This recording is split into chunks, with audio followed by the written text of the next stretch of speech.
Hi, and welcome to the Human Side of Business podcast. I'm Ange McCabe, CEO and co-founder of Intuitive Performance. I'm a performance coach, HR professional, whole person leadership facilitator, and your host. The Human Side of Business podcast is fueled by the genuine curiosity to understand how personal characteristics and skills can be leveraged to drive individual and team performance, tangible outcomes, and ultimately organizational success within business. Each podcast is devoted to sharing knowledge, expanding our learning edges, and exploring the trends in corporate culture towards growing the emotional intelligence of organizations. I'm so glad you're here. Hi, and a warm welcome to the Elevate Business podcast. Both myself, Ange McCabe, and Scott Russell, your hosts. We have the pleasure of introducing you to Vlad Kovacevic, who is a co-founder and chief executive officer of Inovatec Systems, a leading provider of loan organization and loan management solutions for automobile, power sports, and heavy equipment lenders, as well as other finance companies. In this capacity, Vlad oversees the company's strategic initiatives, including innovation development and go-to-market activities. Prior to founding Inovatec with his wife, Danijela, Vlad spent 4 years as a software engineer for Eastman Kodak. A native of Belgrade, Serbia, Vlad lives in Vancouver with his family. We're excited to have him here today to share his entrepreneurial journey. It's so great to have you here, Vlad. Thank you for joining us here on the Elevate Business podcast. Thanks for having me. It's great to be here too. Awesome. So tell us about your company, your role, and your journey from a leadership perspective. Well, the role has definitely changed over time, starting from 2 people to where we're today. Like it inevitably changes and evolves. But, journey's been fun. It's been really interesting. It's been very different. Like I don't think you can ever sort of imagine it when you start down that path of where it leads, which is, I guess, part of the fun. But, Danijela and I started the business in 2006 because we saw an opportunity in an industry that was doing a lot of work in what we consider to be a fairly manual way, in a manual process. And we saw an opportunity to help them with just general business process automation. And it's interesting sort of how, you go down this path thinking that it's this small engagement to help one company do one thing better. And then as you kind of start to learn more about the business, about the industry, about other people who are providing services and solutions for the industry, that you sort of start to realize that, well, this is actually maybe bigger than one company. And then it's actually maybe bigger than one solution. And little by little, you end up kind of starting to solve problems and address issues that are industry-wide, North America-wide for all of the lenders, because our customers are lenders, basically banks, credit unions, private finance companies. And it turns out that they're all struggling sort of with some of the same issues. And little by little, we kind of grew the company to try and address those issues in a systematic and standard way. Mm-hmm. No, that's fantastic, Vlad. And I think it seems like it's almost like those organizations that are able to be sustainable. You guys have been around for 15 years now. It is, finding that one problem to solve. And then as you find that one problem, it unravels more issues or more challenges that you can solve and keep building upon. So I think that's fantastic. And that's exactly what happened. Yeah. All right. And so I'm curious, just within the growth of the organization, as you guys have built up, what does it look like in terms of like scaling your organization and kind of building the executive team from the ground up? Well, obviously it sort of evolved over time, but one thing that I really like to think about these kind of things and spend a lot of time thinking about the organization as a whole and what it needs and how it changes over time and how to ensure that the people that are in the organization still have that feel that was there when we were 3 or 10 or 30 people. And one thing that emerged for me that I think, and I'm not saying this is an original idea or anything, I think I even read something similar to this at some point, but it definitely was true for us that every time we tripled in size, we sort of had to reinvent everything. So, when we went from 3 people to 10, whatever we did at 3 didn't work at 10. When we went from 10 to 30, it had to change again. Again, from 30 to 100, it had to change completely.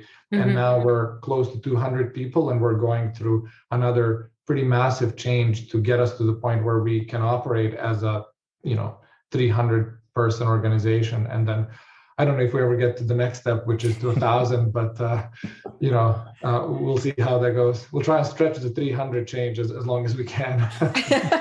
That's amazing for your organization, Inovatec Systems, Vlad. Like, enlighten us a little bit further. Like, when you say things had to change or you had to reinvent the wheel, like at a high level, what did that look like? Like what types of things? Well, I think it starts with communication, honestly. Like that's the number one piece that you can immediately notice not working. And then that sort of drives the rest of the changes, because just thinking, for example, when we go from 10 to 30, like that's an easy one to compare. At 10, even email works fine, because there's only 10 people. You can only get so many emails. Like, you're not getting 500 emails a day, you're getting 10, 20 emails a day. So it works fine. Nothing has to be super formally documented. We all talk enough. Everybody knows everybody really well. You go to 30, everybody still knows everybody. But now all of a sudden, if everybody's sending even 3 emails a day to everybody else, that's 100 emails a day just internally. Like, you're starting to get a little bit of scale where you're starting to think, well, maybe email's not the best. Maybe we need to think of a different way to do this. And maybe some of the things we are communicating really should be documented, because enough people care that it's not enough that just you and I know how something works. We need 3 other people to know too. And I think it's that communication style and approach that then drives the need for additional documentation, the need for classification of things, for storing things in a consistent way, for creating, just better ways to organize knowledge and share information internally. And then obviously you can imagine when you go from 30 to 100, like definitely you cannot even think about email, right? Yeah, exactly. So we've kind of gone through that, and we've, I think, evolved. And I don't think that we've in those early days followed any specific methodology. We ended up sort of just figuring out what works the best. And one thing that ended up happening is, in those areas, in those times of rapid growth, inevitably somebody always stepped up to solve the problem. Whatever the problem might have been, somebody found that, hey, I actually really like solving that problem, and I know how to make this better. So they ended up sort of, changing their role and specializing maybe in a direction that allowed them then to further their career and grow in a direction that they prefer and like. And the rest of us really don't like doing that kind of work. So we're like, I don't know how you're doing that, but great. And I think what I'm hearing there, Vlad, is almost like the situation where, as a growing startup, you're wearing many hats, so to speak, and you kind of have to, right? But as the organization grows, now it's having the opportunity to really choose which one best fits you, and being able to allow other people to step into different roles, and you can really do what lights you up. And so I'm curious, how did you kind of help assist people in finding what was good fits for them, and also making sure their skill sets aligned with what was needed for the company? It's really 2 things. I mean, one was that we recognized that very early on, and we were very conscious not to grow vertically. We've always, even as a young company, talked about horizontal growth, not vertical growth, meaning not a lot of hierarchy. Like even today with 200 people, I don't think there's anywhere deeper than 3 or 4 levels deep within the company. Right. Which really helps, again, simplify the communication, because you're not talking 7 layers down and things get changed and difficult to interpret and context gets lost. So that concept of horizontal growth always being sort of in our minds, even when you think about it in early days, we talked about it more from an organizational chart perspective, which I think is very typical. But then we discovered EOS somewhere along the way. And I don't know how familiar you are with EOS as a concept, but it really helped us further refine that in terms of thinking of more of an accountability chart and creating specific seats with specific accountabilities. So that way, as you define it, regardless of who the people are, we started to define our accountability chart in terms of what does the company need? Like, what do we need to be successful for the next 6 months? Then inevitably you would have people sitting in 3, 4, 5, 6 seats. And then it just visually even becomes easy to have that conversation to say, okay, you're sitting in 6 seats. They have very different accountabilities. Which one do you want the best, or which one do you like the least? Let's get rid of that and give it to somebody else. And then it's almost like, I don't know, almost like horse trading. People are like, well, I like that, I don't like that. It's a good conversation. It sounds like a great setup. And what I'm hearing is this theme, I think, repeating or reading between the lines a little bit here, Vlad, is that you've really allowed your team to flourish within their own lanes, in the sense of their own strengths, and giving them this space to grow in that kind of quote unquote safe to fail environment. 100%. Like I think us trying to tell somebody what they should be doing when we have, 15 different needs and 3 people, like it makes no sense for us to say, you're going to do this and you're going to do that. It's more collaborative. Here's the 15 things we need done. Who wants to do what? and they all need to be done. It's not a question of, you can't say I don't want it. It becomes a question of, they still need to be done. Who likes what the most? Right.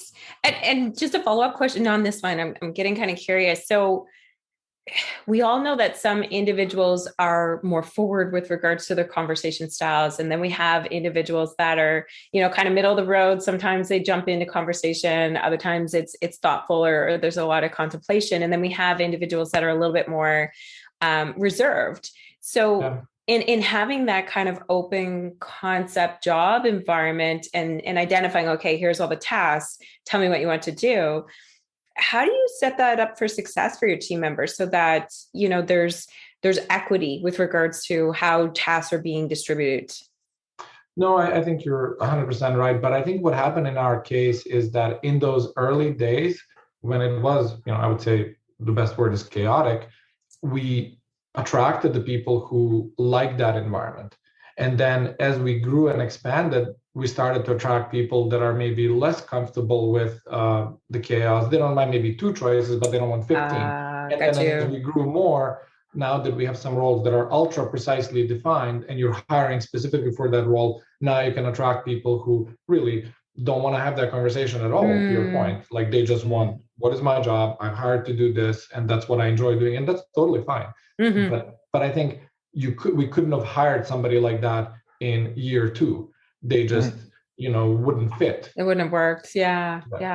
And I enjoy, like, basically you're describing like a fluid state with regards to hiring for fit, with regards to where your organization's at, whether it's, in the infancy stages or full growth mode.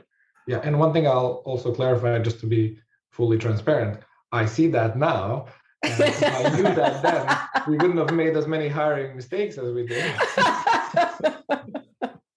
I enjoy that. It's easy to say now, but yeah. Of course. Hindsight's 2020. Yeah, exactly.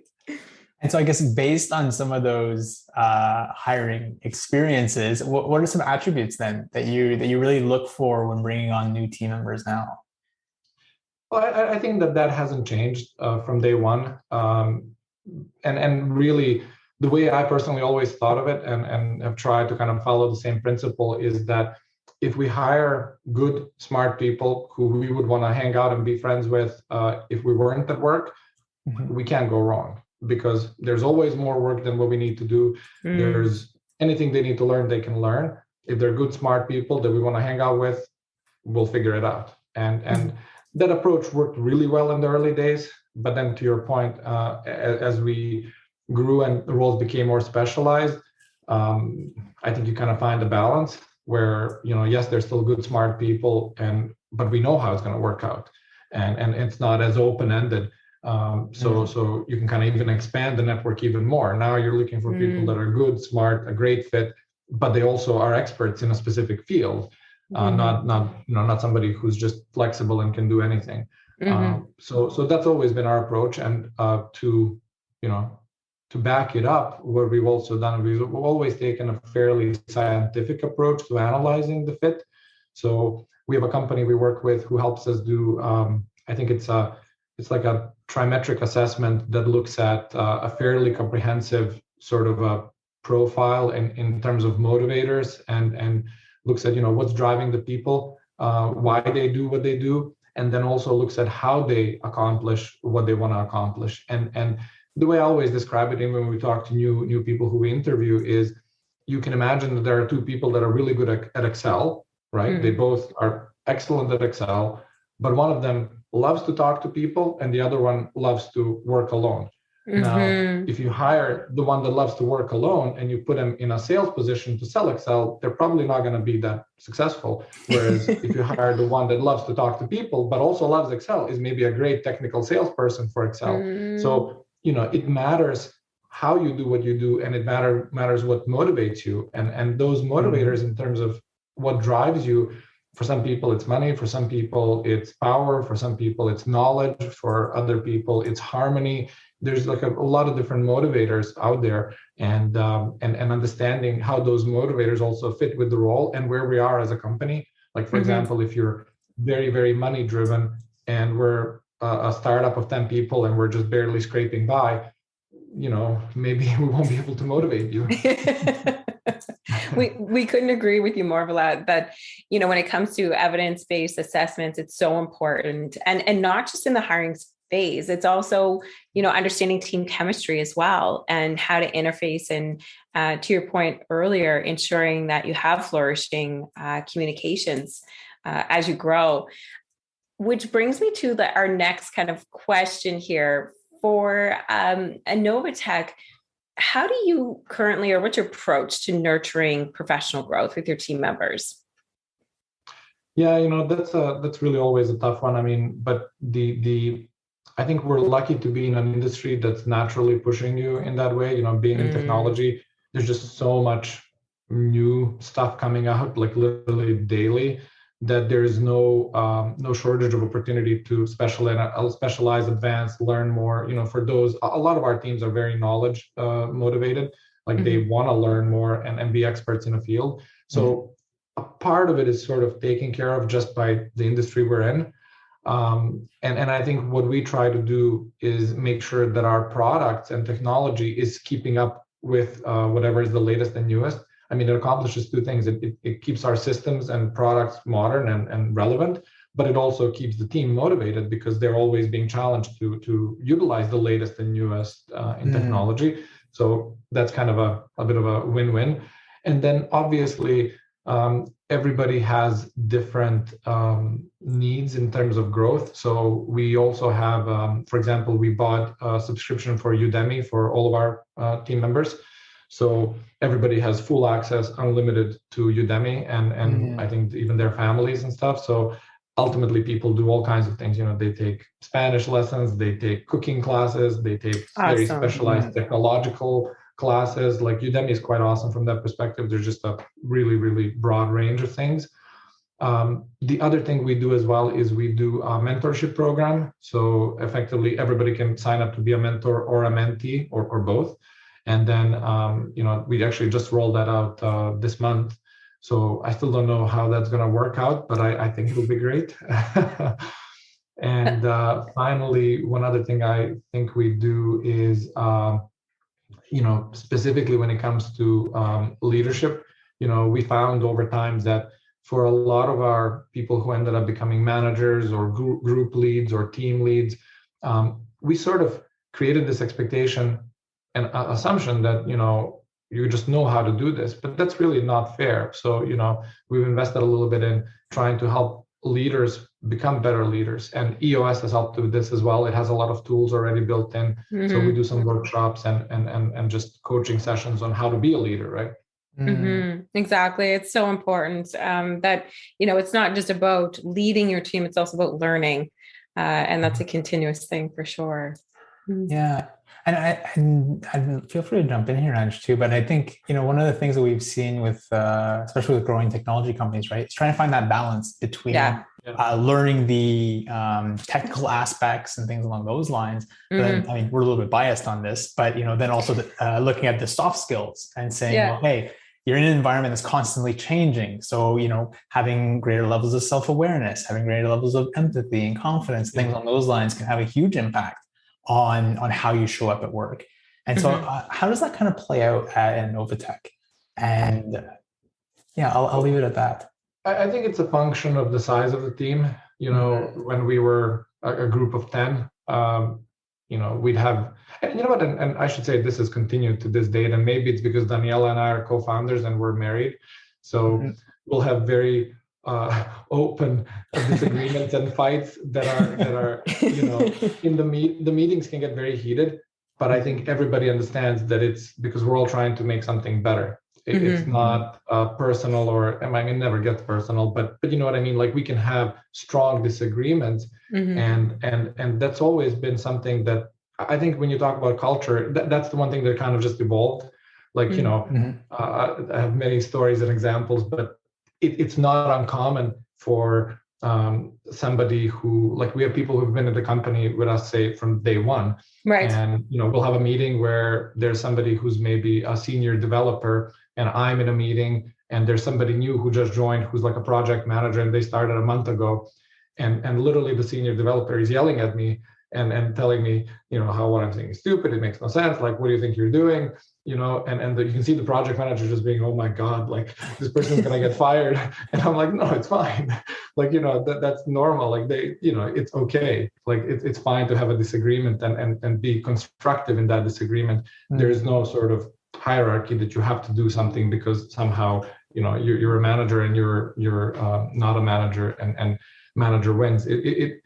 That kind of a sort of friendly family-like style approach to solving problems, I think evolved over the years. And I really, really like that, because I think people hopefully, and to be fair, it does get lost a little bit with size, but hopefully there's enough people who have been around long enough that can have those constructive disagreements to come up with a better solution, and that rubs off on all the new people, and they embrace it and accept it as something that's okay. Yeah. So you're kind of giving us a look inside of your workplace culture there a little bit, Vlad. Tell us more about it. What else kind of comes top of mind that's representative of your culture? And is this something that's just happened organic, or was it intentional?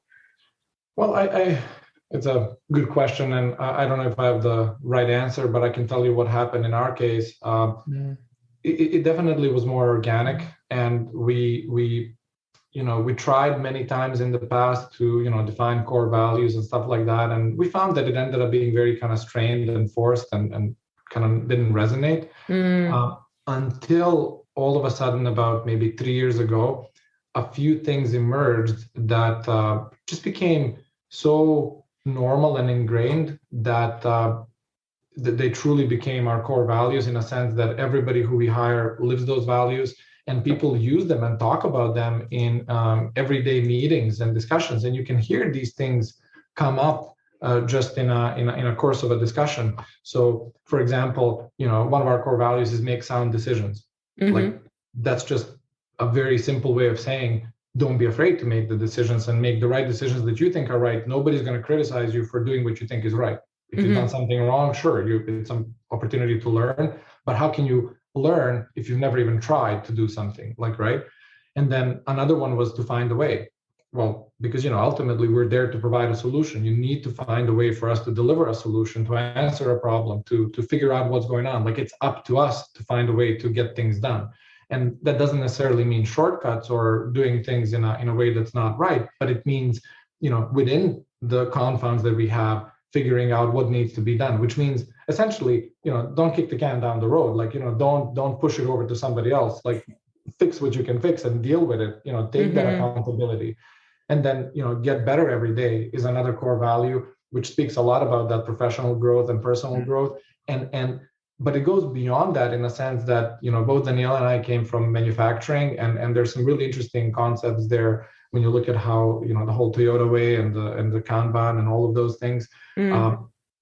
But we really try to focus the team on making little improvements all the time. Like, Right. Clean up your desk, organize little things, clean up your folders, keep your desktop clean. Like, it all counts. It all adds up at the end of the day. It doesn't have to be get better every day in terms of, get a new certification every month. It can be little things. And then finally, one thing that definitely evolved over time was we before me. And what that really means is, not having an ego, being open and honest with things you do and don't know, not feeling that somehow by saying, I don't know, you're all of a sudden, less valuable. but then sort of expanding that beyond, it's not just we before me from an individual perspective, it's also my team is not more important than the group we're in. Our group is not more important than an entire company. And ultimately, our company is not more important than our customers. And if you kind of have that mindset combined with those other things I talked about, it really helps you sort of figure out when there's a problem, an issue, a conflict. If you think about those things, you will do the right thing intuitively. And so it really helped us crystallize what does it mean to be a good fit. Because, you know, when we talk to people, even in interviews, this is one of the first things that we go through.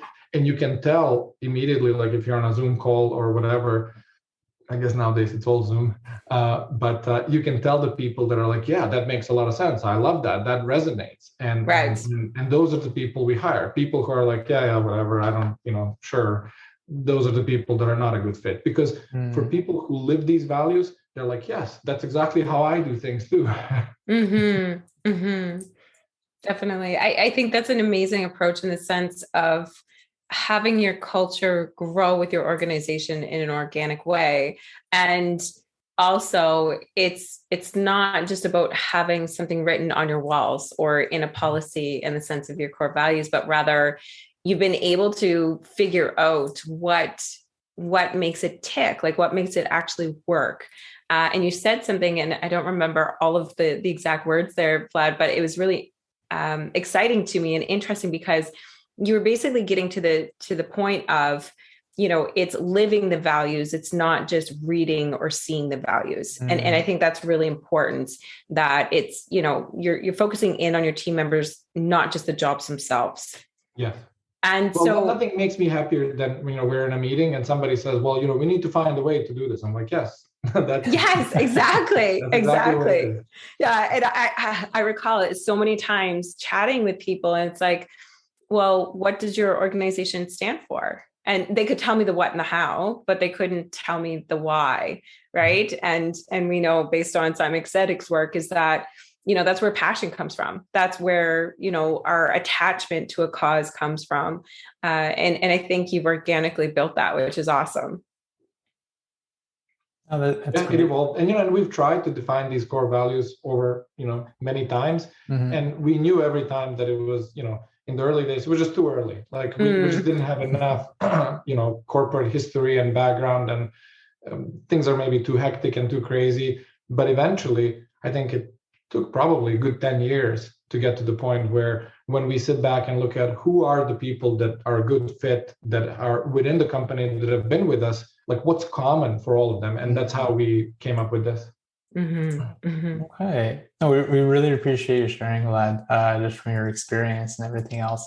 And as we're coming to a close here, we always like to ask our guests, what are 3 words or phrases, kind of inspiration that you'd like to leave everyone with, that you want the world to hear? I don't know if it's 3 words, but maybe it's more of an idea that served us well, is to essentially, you know, building a company and solving these kind of problems is incredibly hard, like way harder than anybody thinks before they go down that path. So, you know, and the amount of time that's required to actually get that done, it becomes like, you know, it's more than work. It becomes the main thing that occupies all of your time and all of team's time. So the one thing I would say is to hire friends. You know, your company are the people you spend the most time with aside from your family. So if those people are not the people you can be friends with, it's probably not going to work out. So from our perspective, it really has been that sort of almost like thinking of it as an extended family. And maybe it's because Danijela and I started the company together. We always saw it as an extension of our family, and treating it like that and behaving like that has resulted in good things long term. That's awesome. Thank you very much, Vlad, for joining us today. We really appreciate you sharing your entrepreneurial / leadership insights with Intuitive Performance and our subscribers. Awesome. Thank you. It was great to be here.